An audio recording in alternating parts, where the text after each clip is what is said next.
ভক্তবৃন্দের চরণে আমার কোটি কোটি প্রণিপাত। বংশের প্রাণধন প্রভু প্রেমানন্দের বড় আদরে আনিত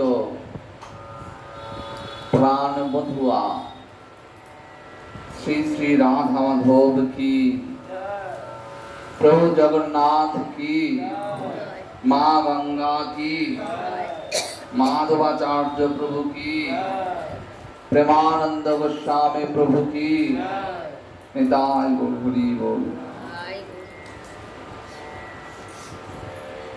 ধরো লও ধরো লও, লও রে কিশোরীর প্রেম, নিতাই ডাকে আয়, নিতাই ডাকে আয় আয়, গৌর ডাকে আয়।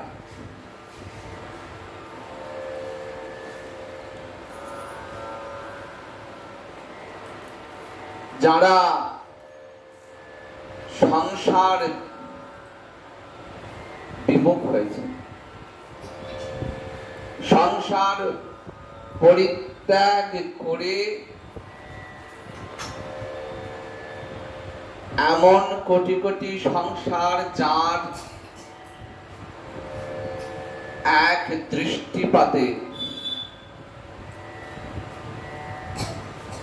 জন্ম লাভ করে, সৃষ্টি হয়, সেই স্রষ্টার চরণে যারা নিজেদের সমর্পণ করেছে,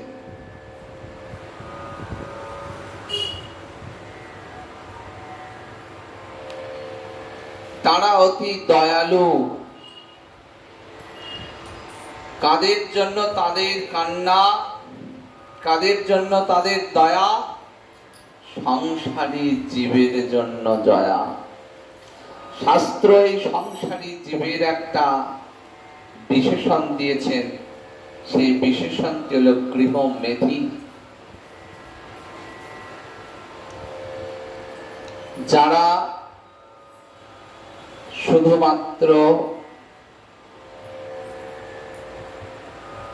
আপন স্বার্থ ভিন্ন বাঁচতে শেখে নাই, শ্রীমদ্ ভগবদ গীতা যারা অধ্যয়ন করেন, তারা দুটি প্রবৃত্তির কথা জানতে পারেন। একটি হচ্ছে আসুরি প্রবৃত্তি, আর একটি হচ্ছে দৈবী প্রবৃত্তি। আসুরি প্রবৃত্তিতে প্রাণপরায়ণ হন,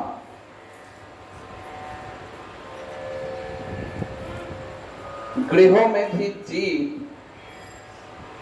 অর্থাৎ যারা সংসারী জীব। সংসারীদের মধ্যে যারা আপন পুত্র, আপন কন্যা, আপন স্বামী, আপন স্ত্রী, তাদের জড়জাগতিক সুখ লাভের জন্য প্রাণপাত করেন, তাদেরকে গৃহমেধি বলা হয়। এমন যারা সংসারী জীব, তাদের জন্য বড় করুণা হয়।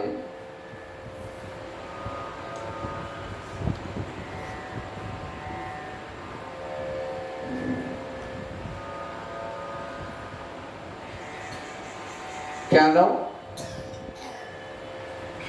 কারণ তারা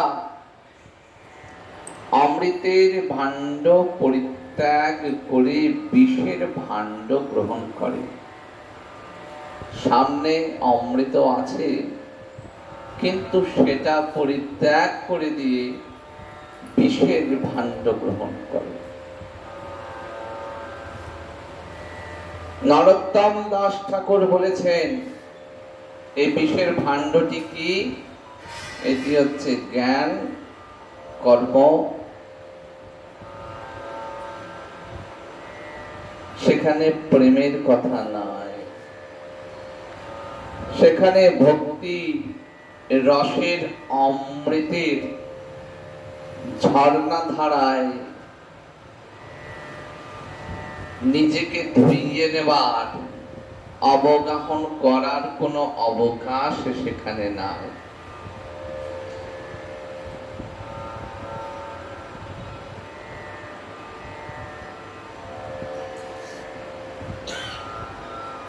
যদি শ্রীগুরু চরণে মতি হয়, যদি শ্রীগুরু চরণে বিশ্বাস জন্মায়,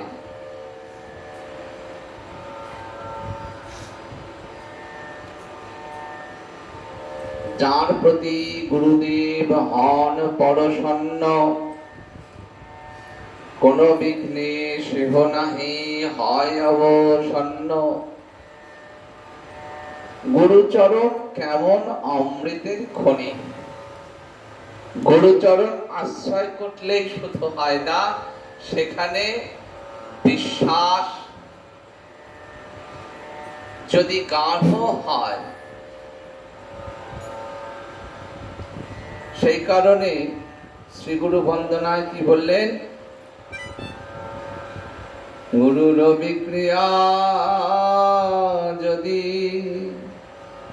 দেখো কখনো,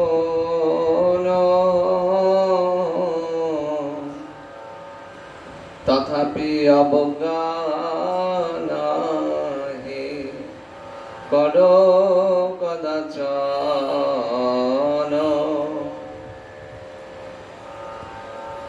বললেন গুরুচরণে বিশ্বাসটা, গুরুচরণের দৃঢ়তাটা, গুরুচরণে মতির দৃঢ়তাটা কত দূর হতে হবে?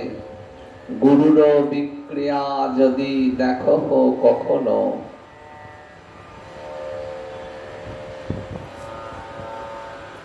যারা গুরু আশ্রয় করবেন বলে ভাবছেন, সাবধান বাণী।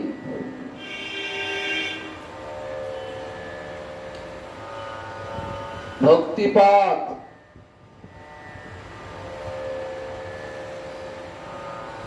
বাইরে থেকে মনে হয় বড় সহজ, বড় সরল। ও একটা কেঁদে কেঁদে ধর্ম, ওখানে ধর্মের কিছু নাই, তারা জানেনি না।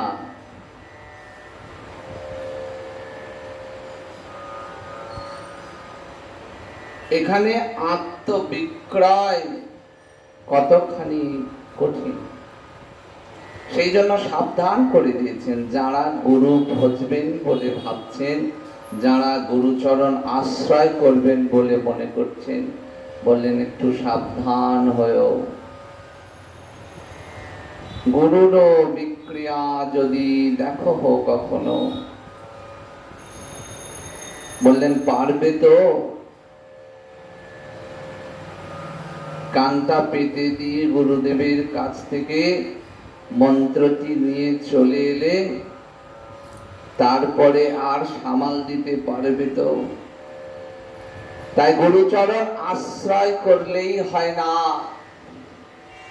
আর আশ্রয় বিনা ভজন হবে না। আশ্রয় করিয়া বন্দ শ্রী গুরু চরণ, যাহা হইতে মিলে রে ভাই কৃষ্ণ প্রেম ধন। বললেন গুরুচরণ যদি আশ্রয় করে ভজন করা হয়,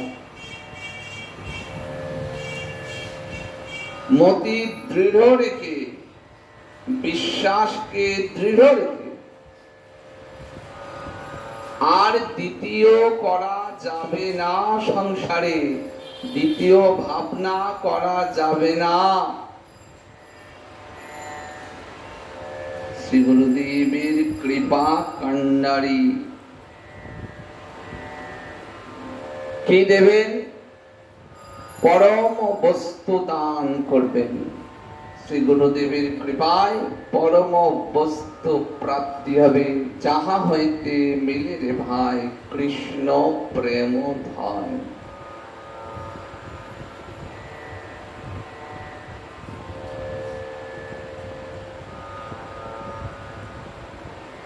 কৃষ্ণ প্রাপ্তি নয়, কৃষ্ণ প্রেম প্রাপ্তি হবে।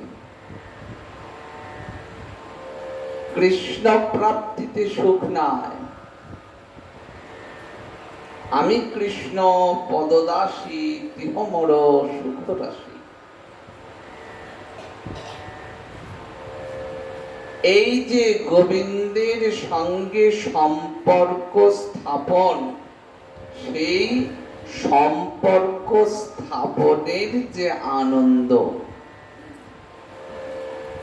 কৃষ্ণ আমার হলো, এইটি বড় কথা নয়।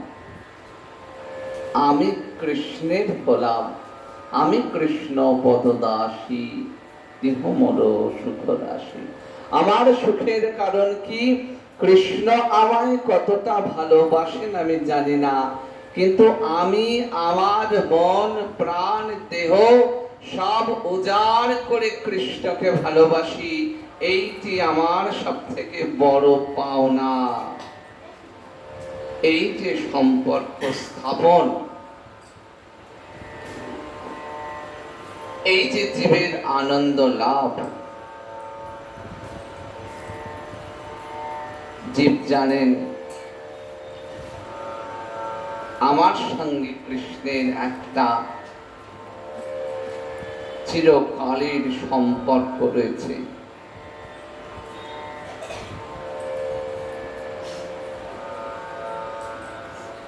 এই সম্পর্কটা কিসের? এই সম্পর্কটা প্রেমের সম্পর্ক।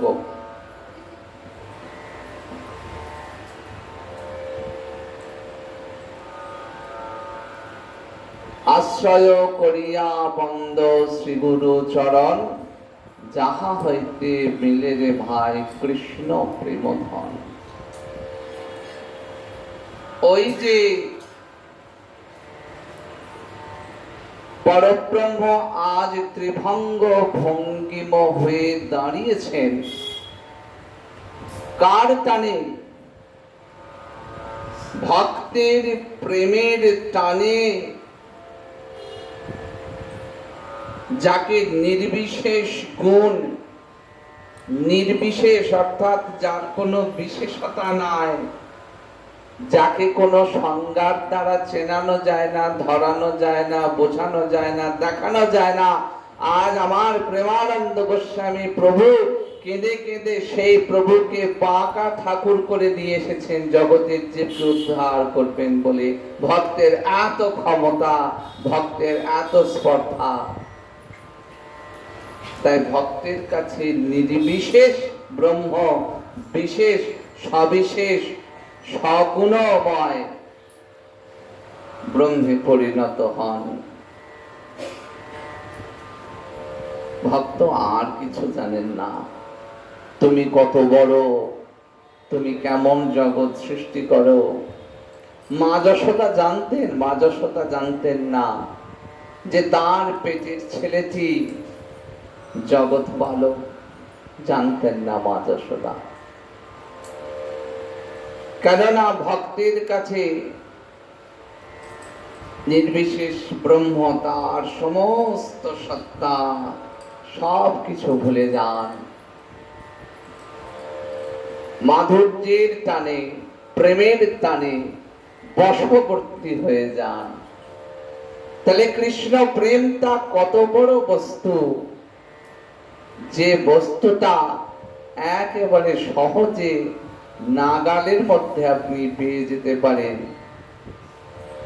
কার মাধ্যমে? শ্রী গুরু চরণ আশ্রয় করে। তিনি তো গুরুতত্ত্ব। শ্রী গুরুদেবকে গুরুদেব বলা হয়েছে। তিনি লঘুদেব নন, তিনি গুরুদেব, তিনি গুরু। অত্যন্ত গুরু তত্ত্ব তিনি।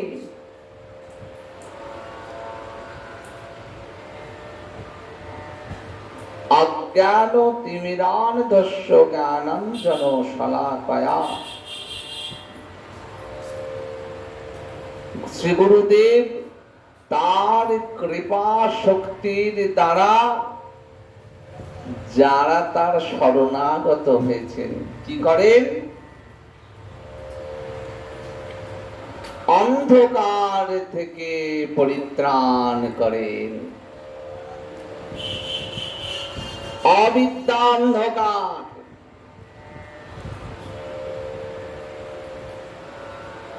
বিনাশ করে দেন।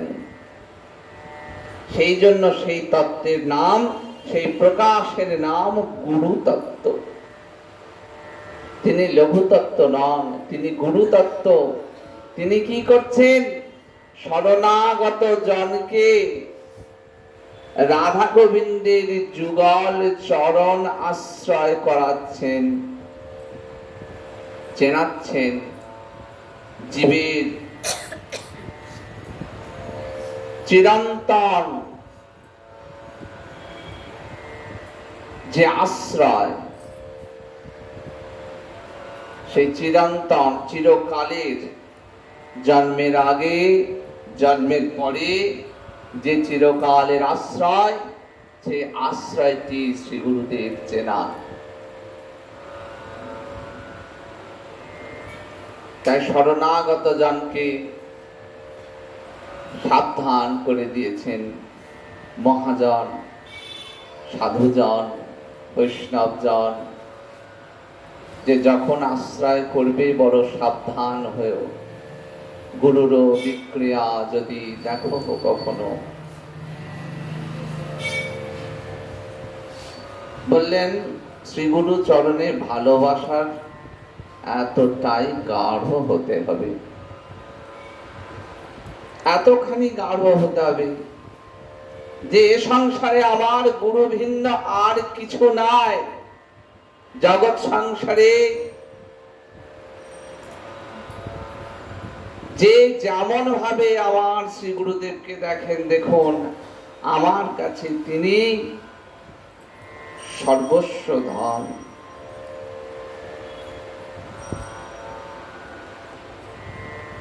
এটি গুরু কৃপাতেই সম্ভব। শ্রী গুরুদেব যখন কৃপা করেন, শরণাগত জনকে আশ্রয় দেন, সেই শক্তিতে শরণাগত আশ্রিত জন জানতে পারেন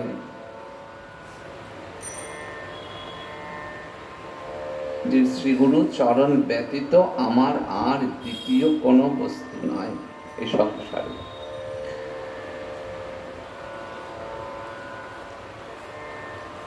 জীবেরও নিস্তার লাগি নন্দ সুত হরি, ভুবনে প্রকাশ হন গুরু রূপ ধরি।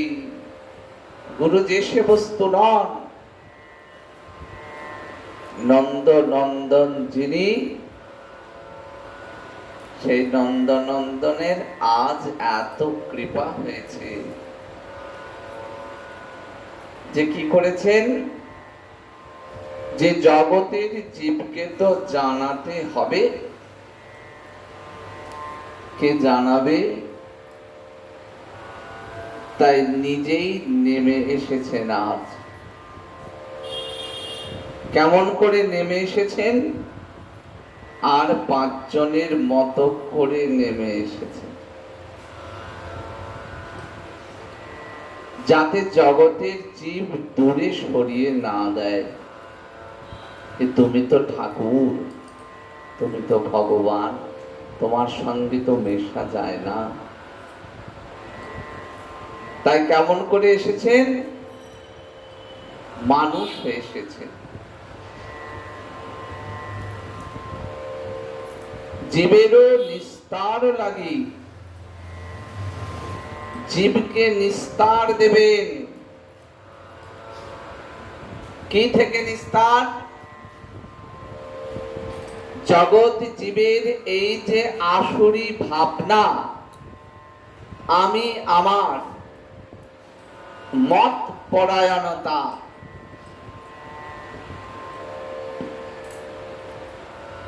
আমি আমার যে ক্ষুদ্র গণ্ডি, ক্ষুদ্র স্বার্থ, ক্ষুদ্র চেনা, এই যে অবিদ্যা, এই অবিদ্যা থেকে নিষ্কৃতি দেবেন। গোবিন্দ জানেন যে মায়ার সঙ্গে লড়াই করবার শক্তি ক্ষুদ্র জীবের নাই, তাই তাকে কি করতে হবে? তাকে কৃপা শক্তি যদি আমি দিই, তবে সে এই সংসারে থেকে মায়ার সঙ্গে যুদ্ধ করতে পারবে। কেমন করে যুদ্ধ করবে?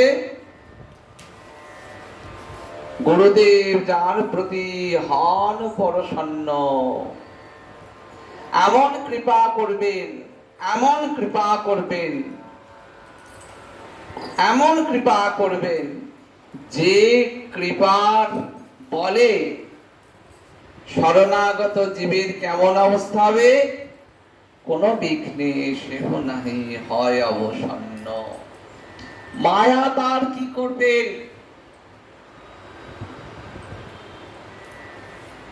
মায়া বারংবার চেষ্টা করবে তার অন্ধকারের দ্বারা, অবিদ্যার দ্বারা জীবকে সতত কষ্ট দেবার। কিন্তু যে জীব শরণাগত হয়েছে, ওই দীন দয়ার্দ্র নাথ যিনি বলতে পেরেছেন, কোন বিঘ্নে সেহ নাহি হয় অবসন্ন। সুখ দুঃখ সমান করে গ্রহণ করে নেয়। শ্রীমদ্ ভগবত গীতায় ভক্তের সেই লক্ষণের কথা বলছেন, সুখ ও দুঃখে সুখ, সুখ এবং দুঃখে তার কি হয়? সমান বোধ হয়। কোন বিঘ্নে সেহ নাহি হয় অবসন্ন। তাকে বিন্দু মাত্র গোবিন্দ চরণ থেকে বিচলিত করতে পারবে না। মায়ার সংসারে থেকেই কেমন জীবের নিষ্কৃতি লাভ হয়, কেমন ভাবে জীব নিস্তার লাভ করে। মায়ার যে ওঠা পড়া, একবার কবু স্বর্গে উঠায়, কবু নরকে ডুবায়, তাতে কি হয়েছে? জগতের জীব জানে যে এসবই তোমার সঙ্গে আমার খেলা চলছে মাত্র। তোমার যেমন ইচ্ছা হবে তুমি তেমনই করবে, কখনো ডুবাবে, কখনো ওঠাবে। এ তোমার ইচ্ছা মাত্র, যদি তোমার আনন্দ হয় তুমি তাই করবে। এমনি করে জীব চির প্রসন্ন। সেই জীব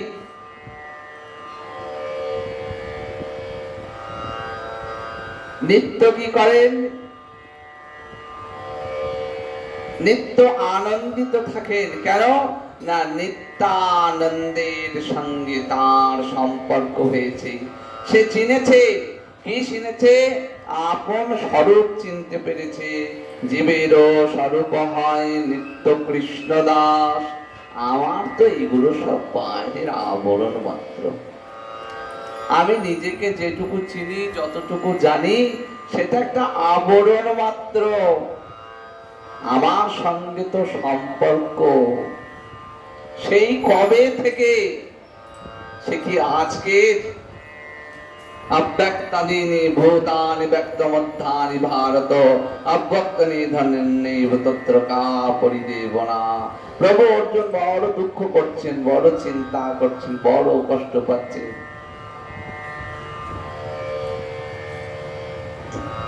গোবিন্দ বলছেন, অর্জুন এত যে কষ্ট পাচ্ছ, কি নিয়ে কষ্ট পাচ্ছ? তুমি যেটুকু দেখছো সেটুকু দেখে না, বাকি তো আর কিছু দেখনি। জন্মের পূর্বে, জন্মের পরে কোথায় ছিলে, কোথায় যাবে, কোনো কিছুই তো জানো না। অব্যক্তাদীনি ভূতানি ব্যক্তমধ্যানি ভারত। তাই এই প্রাকৃত জগতে যতটুকু দেখা যায় ততটুকু দিয়ে শুধু বিচার চলে না।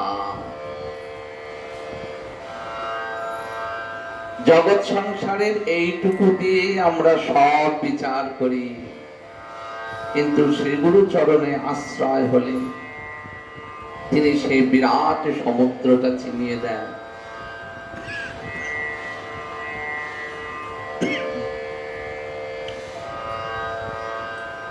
কেমন করে সেই সমুদ্রটা পার হতে হবে, কেমন করে সেই সমুদ্রটাতে সাঁতার কাটতে হবে।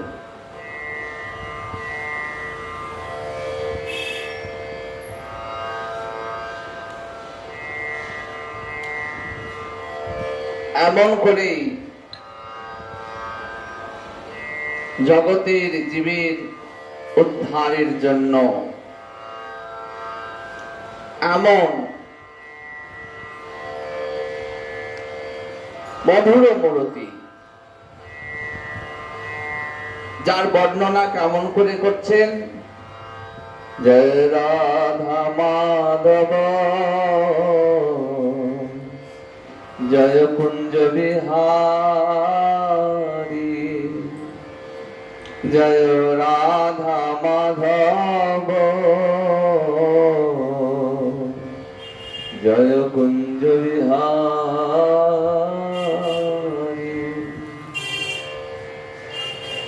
আর তিনি কেমন, জয় গোপী জন বল্লভ হে গিরিবরধারী।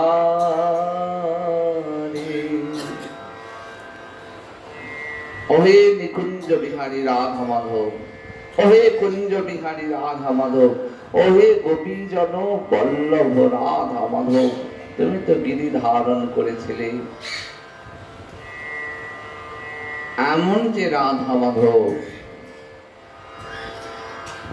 সেই রাধা মাধবকে আমাদের নাগালের বস্তু।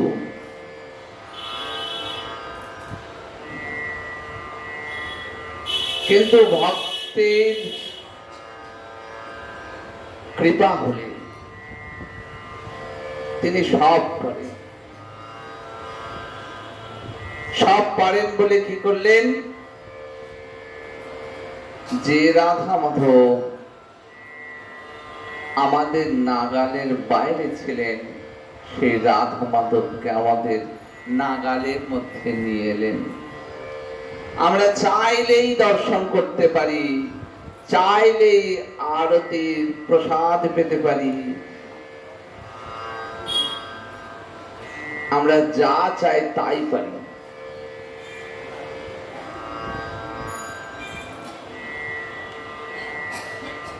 এই প্রভু চলে গেছিলেন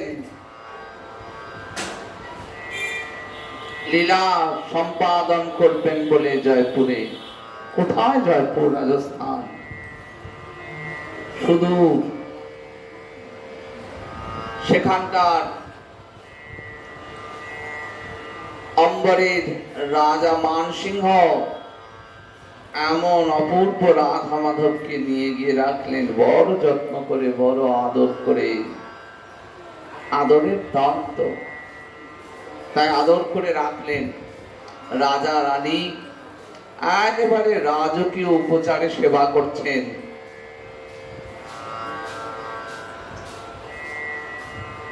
আর এদিকে গোসাই প্রেমানন্দ কাঁদছেন চোখের জলে।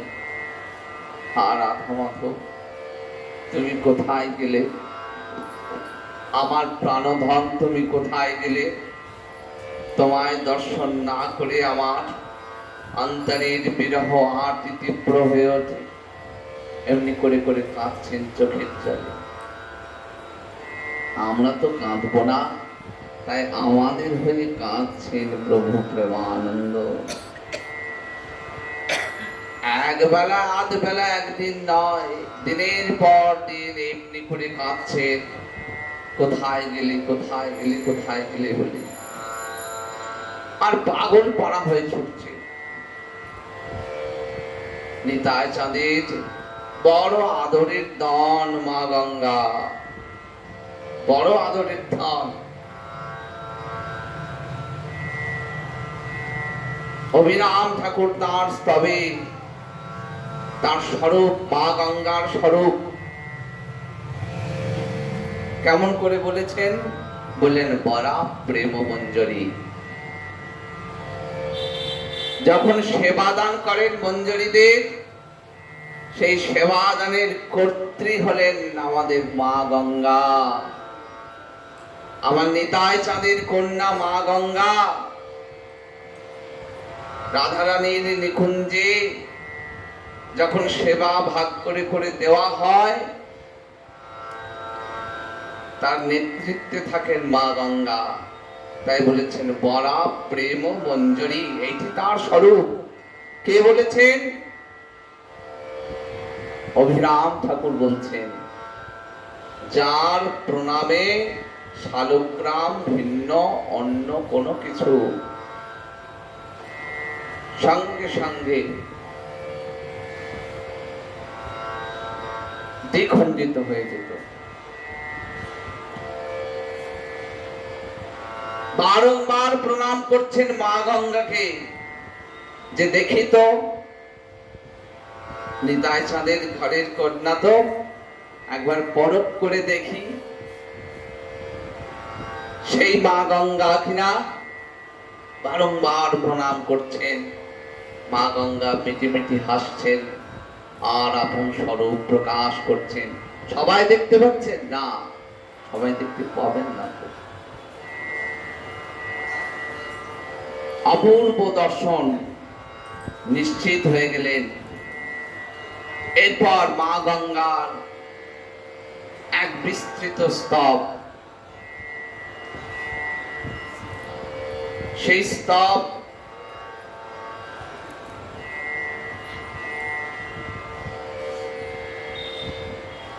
তার বর্ণনায় তিনি বললেন যে মা গঙ্গার স্বরূপটি কি কেমন করে এলেন। রাধারানী এবং মাধব নিকুঞ্জে একে অপরকে দর্শন করছেন। শ্রীমতী রাধারানী মহাভাব স্বরূপিণী, তার প্রেমের তুলনা হয় না। সেই জন্য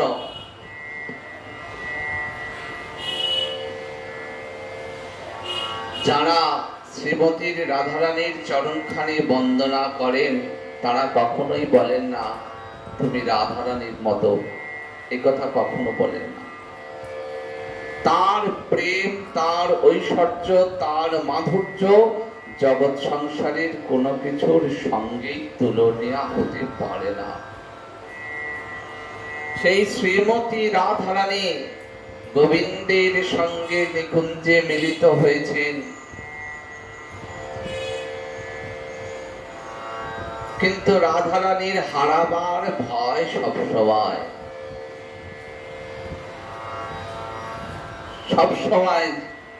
ভাবছেন এই বোধহয় মাধব আমার থেকে দূরে চলে গেলেন।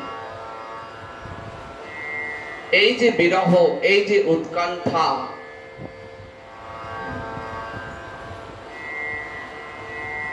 সেই মিলনে ওই যুগলের দেহ হতে যে শ্বেত বিনির্গত হতে থাকলো, যে অশ্রু বিনির্গত হতে থাকলো, সেই অশ্রুই কৃপা স্বরূপিণী মা গঙ্গা হয়ে প্রকটিত হলেন।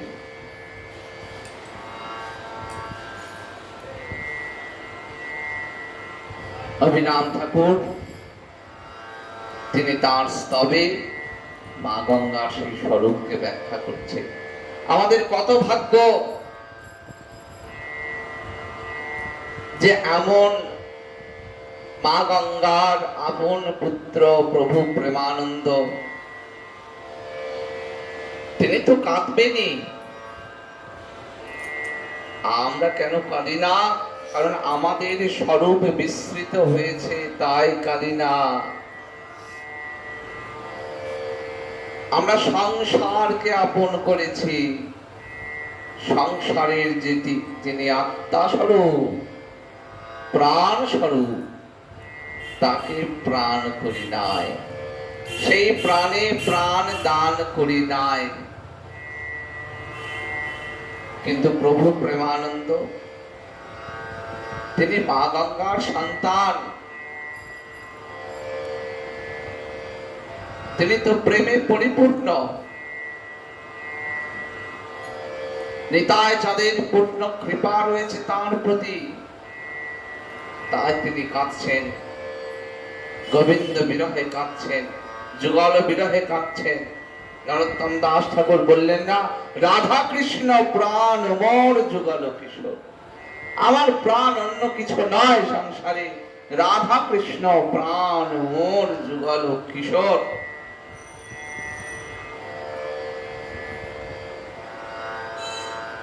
আত্মবিস্মৃতি হলে জানা যায় না, যখন শ্রী গুরু কৃপায় এটি জাগরণ হয় তখন বোঝা যায় যে রাধা কৃষ্ণ প্রাণ মোর, প্রাণ দহে রাধা কৃষ্ণ বিনে প্রাণ দহে, জ্বলে পুড়ে ছারখার হয়ে যায়।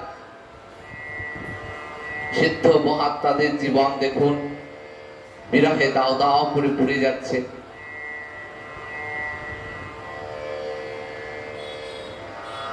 সেই প্রভু ছুটে গেছেন জয়পুরে, খাওয়া নাই, স্নান নাই, কোথায় পাবো কোথায় পাবো করে খেতে বেড়াচ্ছেন। যখন ঝর্ণার জলে স্নানান্নি করছেন অবসন্ন দেহে, কতদিন প্রসাদ পান নাই, দেখলেন একজন কিশোরী এসে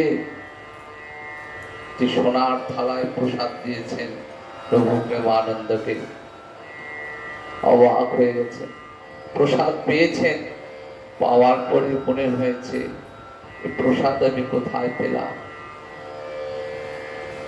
ঘুরতে ঘুরতে অম্বরের সেই মন্দিরে এসে ভাবছেন, আহা এত তোমার করুণা, এত তোমার কৃপা, যে আমার প্রসাদ পাওয়া হয়নি বলে তুমি নিজে হাতে করে প্রসাদ দিলে। তাকে চোর ভেবে সিপাহীরা ধরেছে, বললেন তুমি সোনার থালার কথা জানো?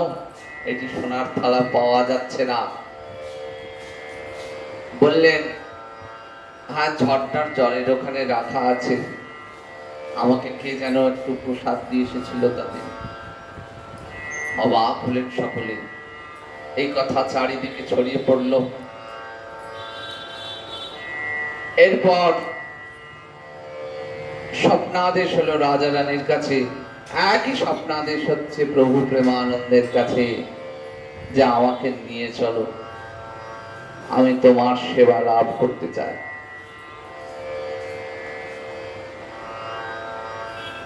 কোথায় রাজস্থান আর কোথায় কাঠুয়া, সহজ কথা নাকি? তিনি ভাবছেন যে এমন তোমার সেবা আমি কেমন করে চালাবো, আমার কি ক্ষমতা আছে?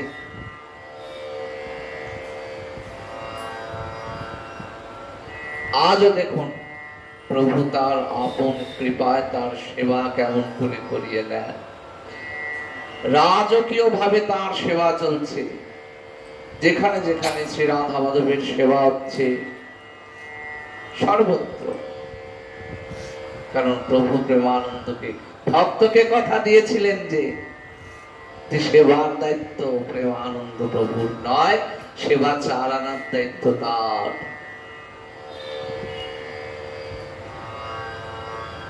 রাজা মান সিংহ সেখান থেকে পাঠালেন, কখনো দোলায়, কখনো নৌকায়, এমনি করে সুদীর্ঘ রাস্তা পেরিয়ে, সুদীর্ঘ পথ পেরিয়ে শাখায়ের কাছে এলেন।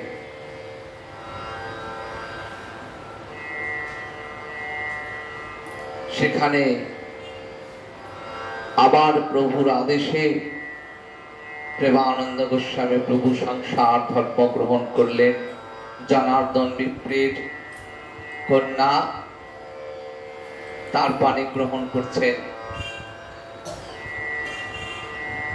আর তার প্রেমাবেশে বিগলিত হয়ে শত শত ভক্ত প্রভুর কাছে ছুটে আসেন। শুধু তাই নয়, এই যে আজ রাধা মাধব এক স্থান থেকে অন্য স্থানে যাচ্ছেন, এ একদিনের কথা নয়, তার শিষ্যদের গৃহে গৃহে এই এমন বিগ্রহ যেতেন শিষ্যদের টানে, প্রেমের টানে, যে আজ আমার বাড়িতে সেবা হবে, নিয়ে যেতেন। সেই রীতি, সেই রেওয়াজ আজও চলে আসছে। প্রভু তাই কোথাও স্থির থাকতে পারেন না। সর্বোপরি প্রভু জগন্নাথ, যে জগন্নাথকে দর্শনের জন্য নীলাচলে সকলেই ছুটে যান, তিনি এত কৃপাময়। ওই প্রেমে গলা মূরতি, প্রেমে বিগলিত মূরতি,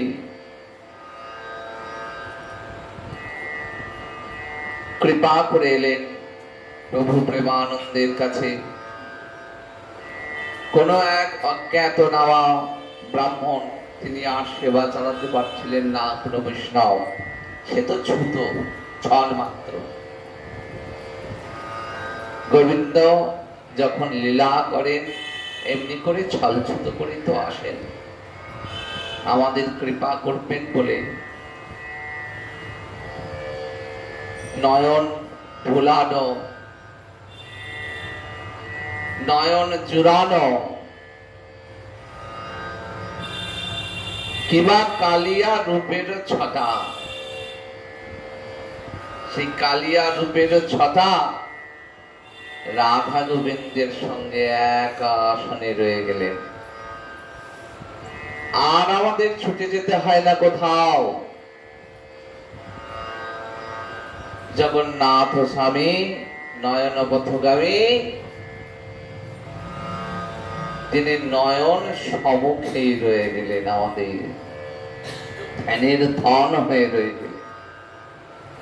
এই এমন বিগ্রহ আর দ্বিতীয়টি নাই সারা ভারতবর্ষে।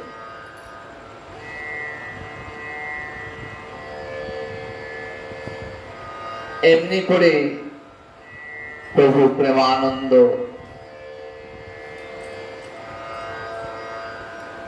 চোখের জলে নিয়ে এলেন কাকে? রাধা মাধবকে। কাদের জন্য নিয়ে এলেন? জীবের নিস্তার লাগি। জীবের নিস্তার করাতে হবে তো। মায়াবদ্ধ জীব, সে জানে না, জোর করে তার কাছে না নিয়ে গেলে সে জানতে পারবে না। জীবের নিস্তার লাগে নন্দ সুত হরি। নিতাই চাঁদ আমার জগৎ গুরু, তিনি তো জানাতে এসেছেন। গোপিকা গণের প্রেম কহে যে ভাগবতে। নিতাই চাঁদ কেন এসেছেন? গোপিকা গণের যে প্রেম কহে ভাগবতে, নিত্যানন্দ হইতে তাহা পাইল জগতে। জগতে পাবে বলে আমার নিতাই চাঁদ এসেছেন অক্রোধ পরমানন্দ নিত্যানন্দ রায়। অভিমান শূন্য নিতাই নগরে বেড়ায়। জগৎ জীবের দাঁড়ে দাঁড়ে জানাচ্ছেন, দরজা নেড়ে নেড়ে জানাচ্ছেন, ওগো জগতের জীব, ওঠো, ঘুম থেকে ওঠো, জাগো।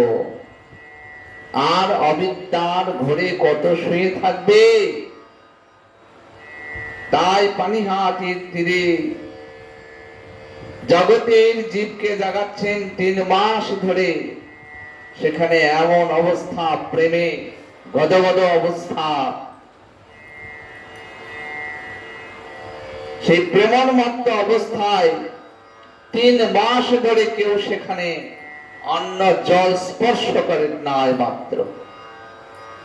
এমনও হয়, আমার নিতাই চাঁদ দেখিয়ে গেলেন জগতে যে দেখো, প্রেমের এক কণা যদি লাভ হয়,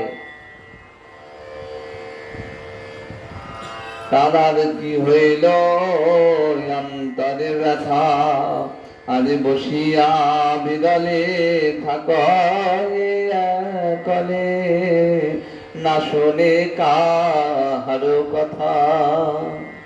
নিতাই চাঁদ জগতে দেখাচ্ছেন, বলে দাদা অভিনয় করে করা যাবে না যে আমার খুব দুঃখ হলো, আমি কদিন খেলাম না, কিছু করলাম না, খুব বললেন তা হয় না। কেমন হয় দেখাচ্ছেন। 3 মাস ধরে পানিহাটিতে রাঘব পণ্ডিতের গৃহে এমন প্রেমোন্মত্ত অবস্থা, এমন প্রেমোন্মত্ত অবস্থা, কারো ক্ষুধা তৃষ্ণা মনে পর্যন্ত নাই। আর সেটি দর্শন করতে যারা আসছেন তাদেরও একই অবস্থা হয়ে যাচ্ছে। স্পর্শ মাত্রে, ভক্তের স্পর্শে, আবার নিতাই চাঁদের কৃপার স্পর্শ যাদের হয়েছে তাদের স্পর্শে যারা স্পর্শ পাচ্ছেন তাদেরও সেই একই অবস্থা হচ্ছে। তাই প্রেম সহজ বস্তু নয়।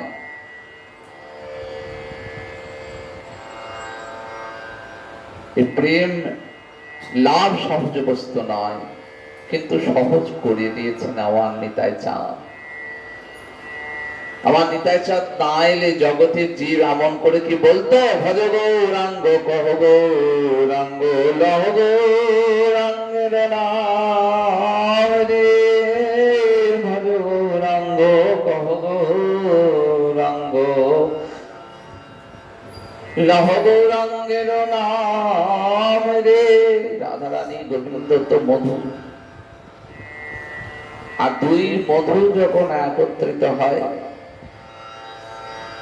রাধা কৃষ্ণের মিলিত তনু গৌর হরি, সে তো মধুরাতি মধুর হয়ে যায়। তাই জগতের জীবকে বল জানালেন নিতাই চাঁদ যে গৌর ভজ গৌর ভজ গৌর ভজ ভাই, গৌরাঙ্গ ভজন বিনা আর গতি নাই।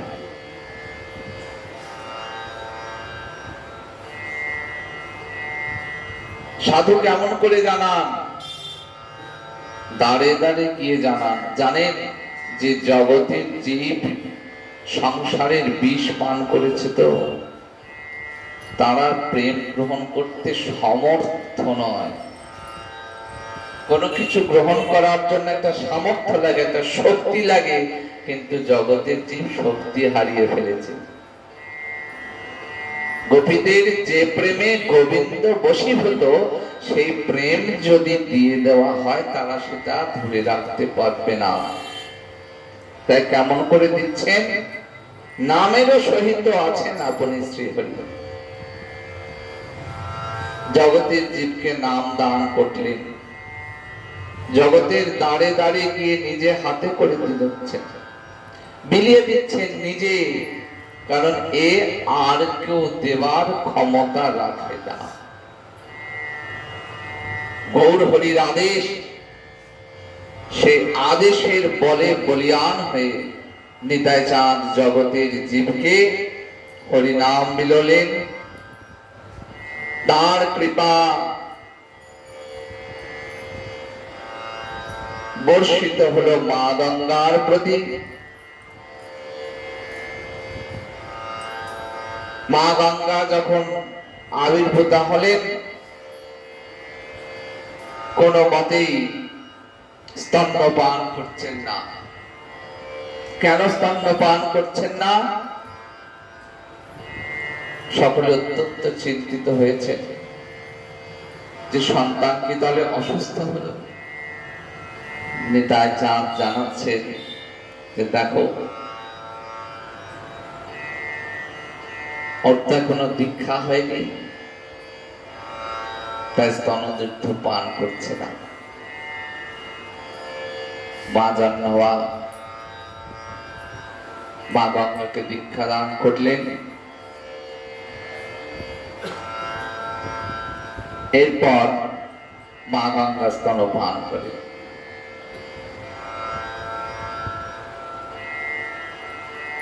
সেই মা গঙ্গার প্রতি কতখানি করুণা মা জাহ্নবীর। তার করুণা বর্ষিত হলো প্রভু প্রেমানন্দের প্রতি। তিনি কাঁদলেন, জগৎকে কাঁদালেন, আর কেঁদে কেঁদে কি করলেন? কেঁদে কেঁদে বললেন, নবজগতের জীব, রাধা মাধব তোদের দ্বারে এসেছে, তোরা একবার রাধা মাধবের জয়ধ্বনি দিবি না? রাধা মাধব কি?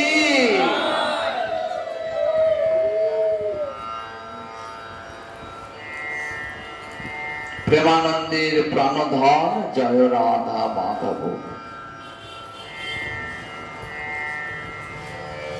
শ্রী গুরু চরণ আশ্রয় হলে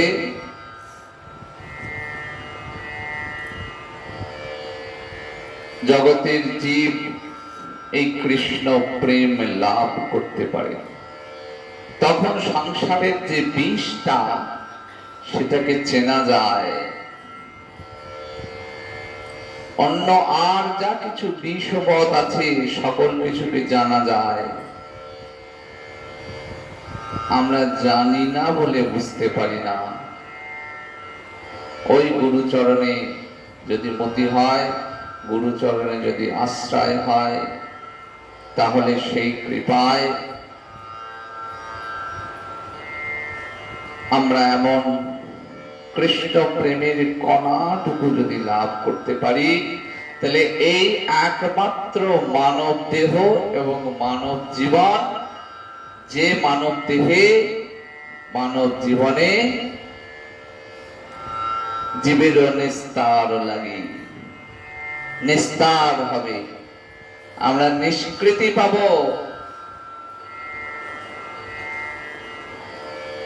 ব্রহ্মাণ্ড ভ্রমিতে কোন ভাগ্যবান, বলেছেন না, কোন ভাগ্যবান পেতে পারে? আমরা তো ভাগ্যবান, আমরা তো এই রাধা মাধবের সাক্ষাৎ দর্শন পাচ্ছি।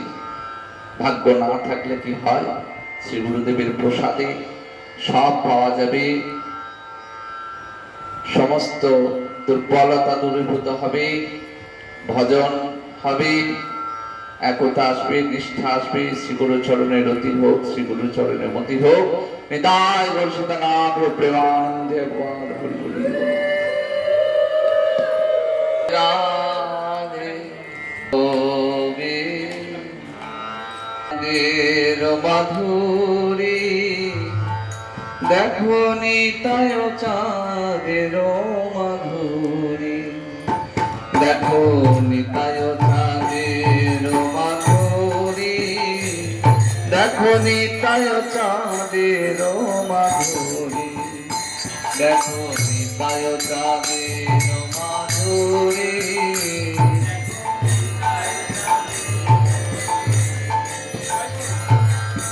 ফুলকে ফুলিয়া তনু, কদম্বকে সরজন, ফুলকে ফুলিয়া তনু, কদম্বকে সরজন, বাহু তুলি বলে হরি হরি।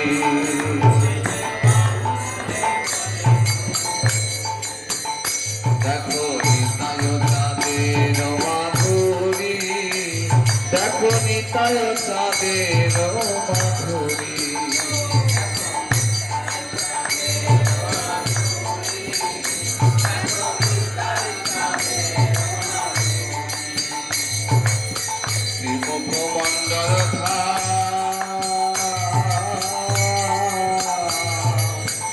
যিনি কত কোটিকা,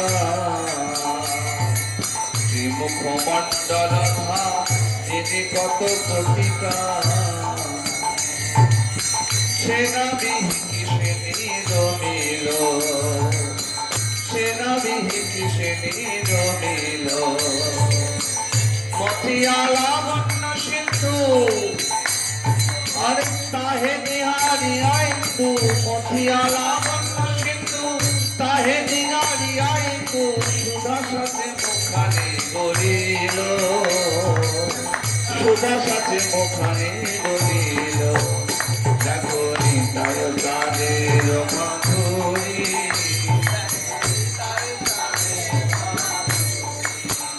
দেখো নিতাই চাঁদের মাধুরী।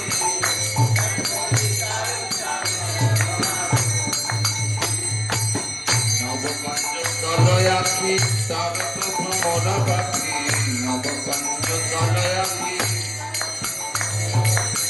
তুমি রহ প্রেম মকরন্দে।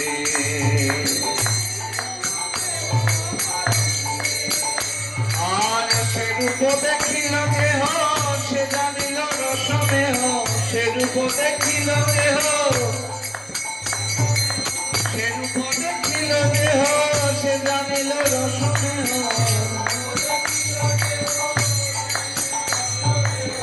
অবনি ভাসিল সে আনন্দে অবনি ভাসিল সে আনন্দে দেখো চাঁদের মাধুরী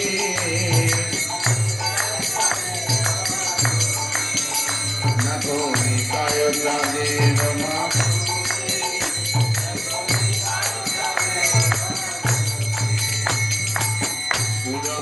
ব্রজপুরে বিহারে নন্দির ঘরে পুরাবেদে ব্রজপুরে বিহারে নন্দির ঘরে রোহিণী নন্দন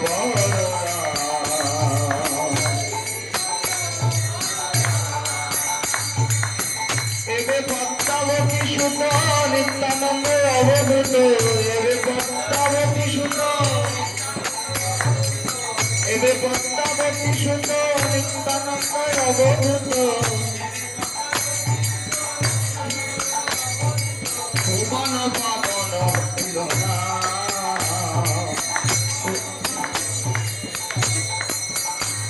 আর প্রকৃত হেরি করুণায় অবতরী শিবের বালায় গৌর হরি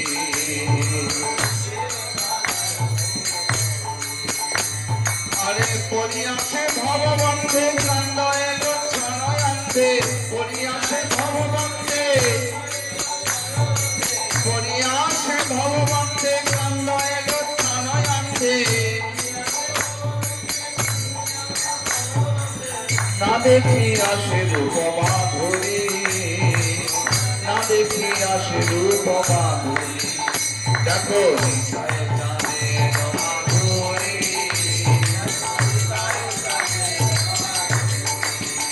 দেখো নিতায় চাঁদের মাধুরী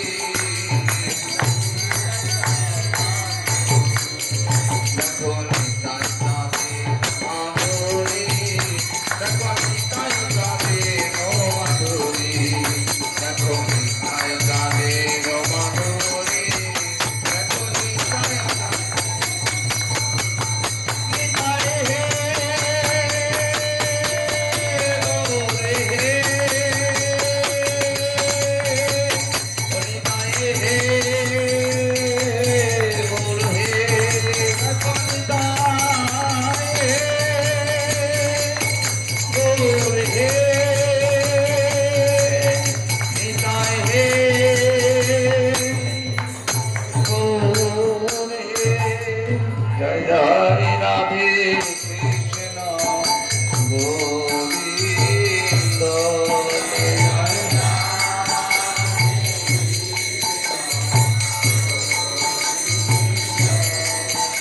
রাধে গোবিন্দ রাধে গোবিন্দ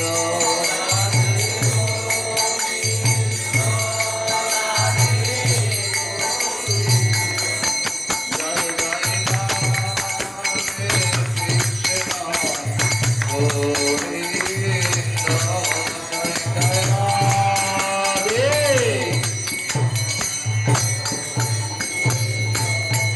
জয় জয় শ্যাম সুন্দর মদন মোহন বৃন্দাবন চন্দ্র জয় জয় শ্যাম সুন্দর মদন জয় জয় রাধেশ্বরী বিনোদিনী মানকুল চন্দ্র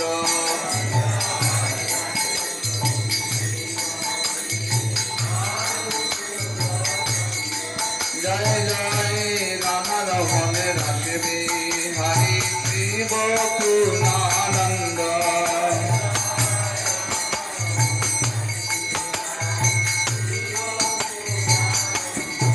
জয় জয় রাধা কান্ত রাধা বিনোদ জয় রাধে গোবিন্দ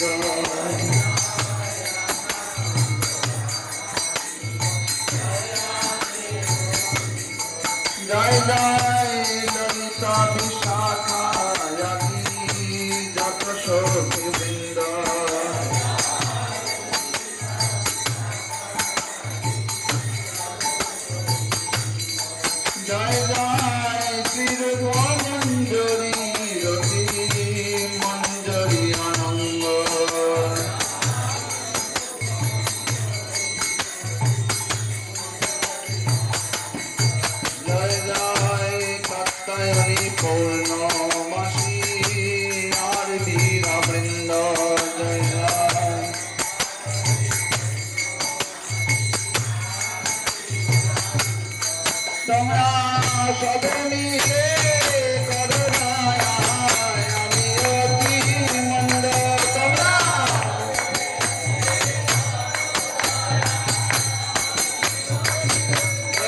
তোমরা সবে মিলে করো দয়া, আমি অতি মন্দ।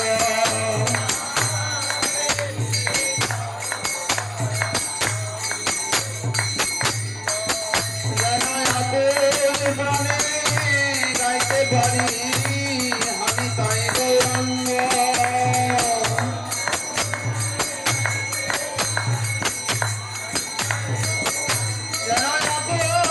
প্রাণে গাইতে পারি রাধে গোবিন্দ।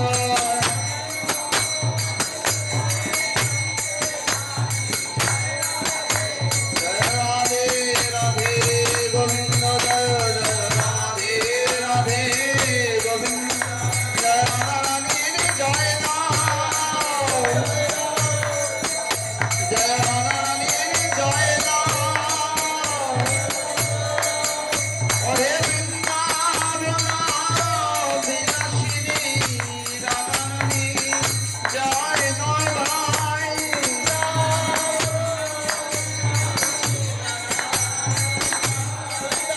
ওরে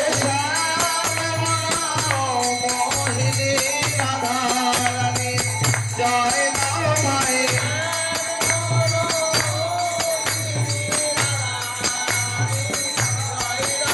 ওরে কৃষ্ণ ভালো রাজনন্দিনী রাধারানী জয় নয় ভাই।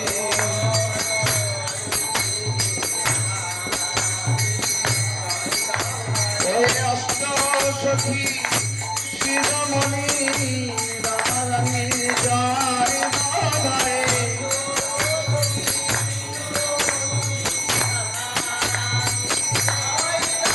ওরে মা ভালো স্বরূপিণী রাধারানী জয় নয়।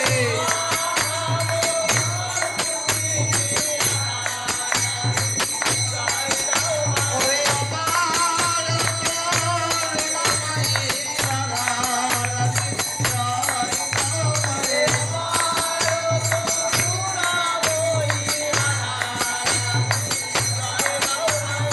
জয়ী তোমরা জয় দিলে জয়ী হবে রাধারানীর